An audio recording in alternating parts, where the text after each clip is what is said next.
Hello everyone, इस video पर बात करने वाला हूँ हाफ ईयरली एग्ज़ाम 2025-26 अर्धवार्षिक परीक्षा सत्र 2025-26 कक्षा 11वीं विषय जीव विज्ञान बायोलॉजी का पेपर इस वीडियो पर बताने वाला हूँ। तो स्टूडेंट वीडियो को लाइक शेयर और यूट्यूब चैनल को सब्सक्राइब कर ले। इसका पीडीएफ व्हाट्सएप ग्रुप पर मिलेगा। व्हाट्सएप ग्रुप का लिंक कम्युनिटी पोस्ट पर दिया गया है, तो वहाँ पर जाकर इस पीडीएफ को डाउनलोड करें। तो स्टार्ट करते हैं पेपर को और इसका साथ में आंसर देखेंगे। तो वीडियो को ज़्यादा से ज़्यादा लोगों तक शेयर करें, लाइक करें ताकि मोटिवेट मिलता रहे। लेट्स स्टार्ट द सेक्शन 1 खंड अ। 1 मार्क्स वाले क्वेश्चन है यहाँ पर। मल्टीपल चॉइस क्वेश्चन, बहुविकल्पीय प्रश्न, जिसका पहला प्रश्न है binomial nomenclature system was given by Carolus Linnaeus, Bentham and Hooker, अरस्तु, विटेकर। तो इसका राइट आंसर है कैरोलस लिनियस ने द्विनामकरण पद्धति को प्रतिपादित किया था। फिर आपका नेक्स्ट क्वेश्चन है क्वेश्चन नंबर 2। निम्नलिखित में से किसे पादप जगत का उभयचर कहा जाता है? शैवाल, ब्रायोफाइट्स, टेरिडोफाइट्स, जिम्नोस्पर्म। तो इसका करेक्ट आंसर बताना है। करेक्ट आंसर होगा ब्रायोफाइट्स। ब्रायोफाइट को पादप जगत को उभयचर इसलिए कहा जाता है क्योंकि ये पौधे भूमि पर जीवित रहते हैं, लेकिन लैंगिक जनन के लिए इन्हें जल की आवश्यकता होती है। फिर इसका क्वेश्चन नंबर 3 है in which of the following plant are respiratory root found. निम्नलिखित में से किस पौधे में न्यूमेटोफर श्वसन मूल पाए जाते हैं? बरगद, मक्का, राइजोफोरा, गन्ना। तो इनमें से करेक्ट आंसर बताना है। करेक्ट आंसर होगा Rhizophora.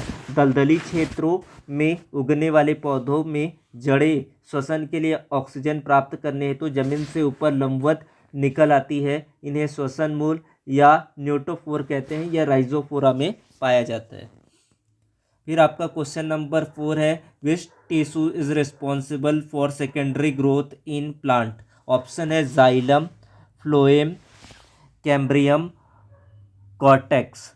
What is the right answer? Right answer is the cambium. पौधों की मोटाई में वृद्धि को द्वितीयक वृद्धि कहते हैं या पार्श्व विभज्योतक लैटरल मेरिस्टेम यानी कि संवहनी कैम्ब्रियम और कॉर्क कैम्ब्रियम के कारण होता है। फिर आपका क्वेश्चन नंबर 5 है the power house of the cell nucleus, ribosome, mitochondria या लाइसोसोम। तो कोशिका का ऊर्जा गृह माइटोकॉन्ड्रिया को कहते हैं। ऑप्शन सी इसका राइट आंसर होगा माइटोकॉन्ड्रिया। माइटोकॉन्ड्रिया में कोशिकीय श्वसन होता है जिससे ऊर्जा एटीपी का निर्माण होता है, इसलिए इसे कोशिका का ऊर्जा गृह कहते हैं। फिर आपका नेक्स्ट क्वेश्चन है crossing over occur during which stage of meiosis. अर्धसूत्री विभाजन की किस अवस्था में जीन विनिमय होता है? इसको बताना है। ऑप्शन दिया गया है लेप्टोटीन, जाइगोटीन, पैकिटीन, डिप्लोटीन। तो इसका राइट आंसर क्या होगा? इसका आंसर होगा पैकिटीन। अर्धसूत्री विभाजन 1 की प्रोफेज 1 की पैकेटिन अवस्था में समजात गुणसूत्रों के बीच आनुवंशिक पदार्थों का आदान प्रदान होता है, जिसे क्या कहते हैं? क्रॉसिंग ओवर कहते हैं। तो ये आंसर हो जाता है आपका। फिर क्वेश्चन नंबर 7 है आपका the end product of glycolysis is. Glycolysis का अंतिम उत्पाद क्या होता है? Citric acid, pyruvic acid, acetyl CoA, lactic acid. तो इसका करेक्ट आंसर बताना है। इसका करेक्ट आंसर होगा ऑप्शन ख पायरुविक एसिड। ग्लाइकोलिसिस प्रक्रिया कोशिका द्रव्य में होती है जिसमें ग्लूकोज 6 कार्बन का एक अणु टूटकर पायरुविक अम्ल 3 कार्बन के 2 अणु बनाता है। क्वेश्चन नंबर 8 देखते हैं which hormone is known as the stress hormone in plant. किस हार्मोन को पौधों का तनाव हार्मोन कहते हैं? ऑप्शन दिया गया ऑक्सिन, जिब्रेलिन, साइटोकाइनिन, एब्सिसिक अम्ल। तो इसका आंसर होगा एब्सिसिक अम्ल। एब्सिक अम्ल ABA प्रतिकूल परिस्थितियों में रंध्रों को बंद कर देता है ताकि वाष्पोत्सर्जन कम हो, इसलिए इसे तनाव हार्मोन कहते हैं। फिर आपका क्वेश्चन नंबर 9 है, the pacemaker of the human heart is, मानव हृदय का पेस मेकर है एवी नोड, एसए नोड, हिंज का बंडल, पुरकिंजे तंतु। तो इसमें से राइट आंसर आपको चुनकर बताना है। तो राइट आंसर होगा इसका ऑप्शन ख, एसए नोड। क्यों होगा इसके बारे में बात करते हैं। तो एसए नोड सिरा अलिंद पर्व दाएं अलिंद के ऊपरी कोने में स्थित होता है। यह हृदय की धड़कन उत्पन्न करता है, इसलिए इसे पेसमेकर कहते हैं।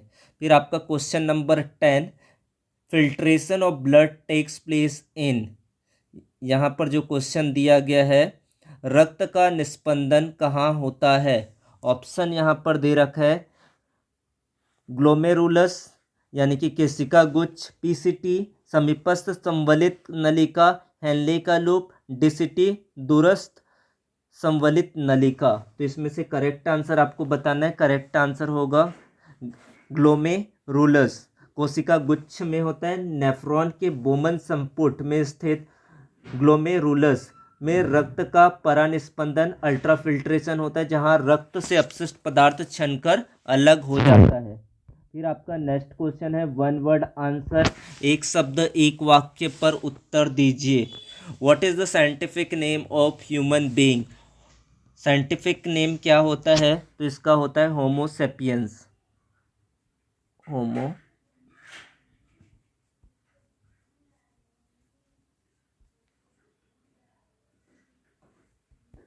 होमोसेपियंस होता है।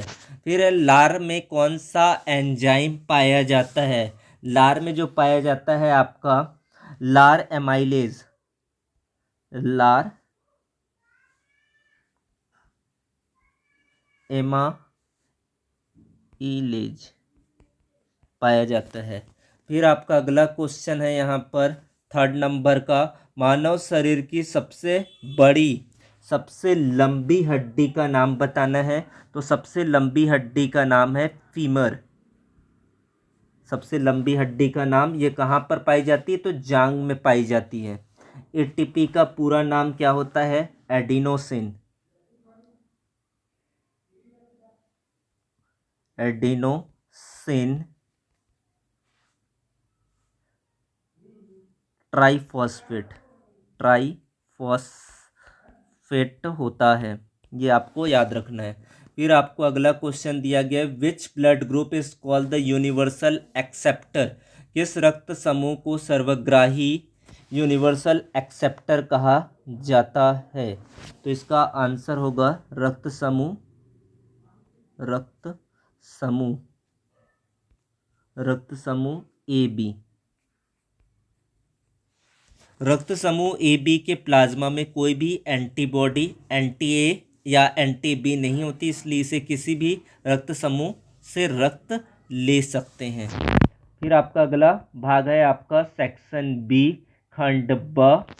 2 अंक वाले प्रश्न किस तरीके से पूछे जाएंगे, क्या होगा क्वेश्चन, इसके बारे में देखते हैं। Differentiate between virus and wired, विषाणु और वायराइड में अंतर स्पष्ट कीजिए।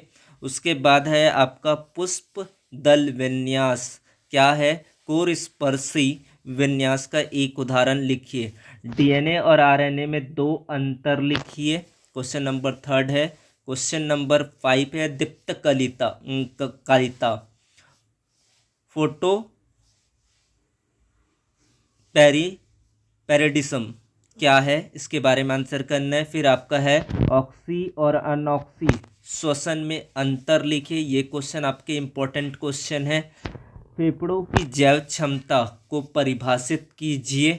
उसके बाद है लाल पेशी तंतु और श्वेत पेशी तंतु में 2 अंतर लिखिए। तो ये 7 क्वेश्चन है जो 2 मार्क्स के क्वेश्चन पूछे जाएंगे। फिर आपका सेक्शन सी 3 मार्क्स वाले क्वेश्चन, संघ क्वाड्रेटा की 3 प्रमुख विशेषताएं लिखिए। कोई सा भी संघ का विशेषताएं लिखने के लिए आ सकता है, तो इसको आपको तैयार कर लेना है। सोलेनेसी कुल का पुष्प आरेख बनाइए और इसका पुष्प सूत्र लिखिए। फिर क्वेश्चन नंबर 3 है, सिंगर और निकोलसन द्वारा प्रस्तावित प्लाज्मा झिल्ली के तरल मोजेक मॉडल का वर्णन कीजिए। एंजाइम क्रिया की ताला चाबी परिकल्पना को समझाइए, इम्पोर्टेंट है। फिर क्वेश्चन नंबर 5 है, रक्त में CO2 का परिवहन किस प्रकार होता है, समझाइए। क्वेश्चन नंबर 6 है, साइनोवियल संधियों का पर उदाहरण सहित संक्षिप्त टिप्पणी लिखिए। तो ये 6 क्वेश्चन होंगे जो 3 मार्क्स के क्वेश्चन में या इससे मिलता जुलता क्वेश्चन आपके एग्जाम पर आने की पॉसिबिलिटी ज़्यादा है। फिर आपका 4 मार्क्स का क्वेश्चन है, explain C4 pathway HN slack pathway in plant, how is anatomically different from C3 plants। Very very important question है। सिट्रिक अम्ल क्रेब्स चक्र का आरेखी वर्णन कीजिए। फिर है आपका next question, explain the mechanism of muscle contraction by sliding filament therapy theory. फिर आपका नेक्स्ट है, describe the mechanism of blood clotting, रक्त का थक्का जमने स्कंदन की क्रिया का वर्णन कीजिए। फिर आपका नेक्स्ट क्वेश्चन है 5 मार्क्स वाले क्वेश्चन, RH विटेकर द्वारा प्रतिपादित 5 जगत वर्गीकरण का वर्णन कीजिए, वर्गीकरण के प्रमुख आधारों का उल्लेख कीजिए। फिर आपका describe the modification of stem with suitable example underground, sub aerial and aerial. Next question है, समसूत्री विभाजन की विभिन्न अवस्थाओं का सचित्र वर्णन कीजिए। इंटरनल क्वेश्चन है, draw well label diagram of nephron and explain the mechanism of urine formation. फिर आपका नेक्स्ट क्वेश्चन नंबर है, इसका 3rd क्वेश्चन है, मानव हृदय का नामांकित चित्र बनाइए और दोहरे परिसंचरण को समझाइए। या फिर मानव श्वसन तंत्र की संरचना का चित्र सहित वर्णन कीजिए और श्वास लेने की क्रियाविधि को समझाइए। तो इस तरीके से आपका पेपर में आ सकता है, इनके आने के चांसेस ज़्यादा है। इस तरीके से आपको पूरा तैयार कर लेना है। वीडियो को लाइक करें, शेयर करें, सब्सक्राइब करें चैनल को। Thank you so much.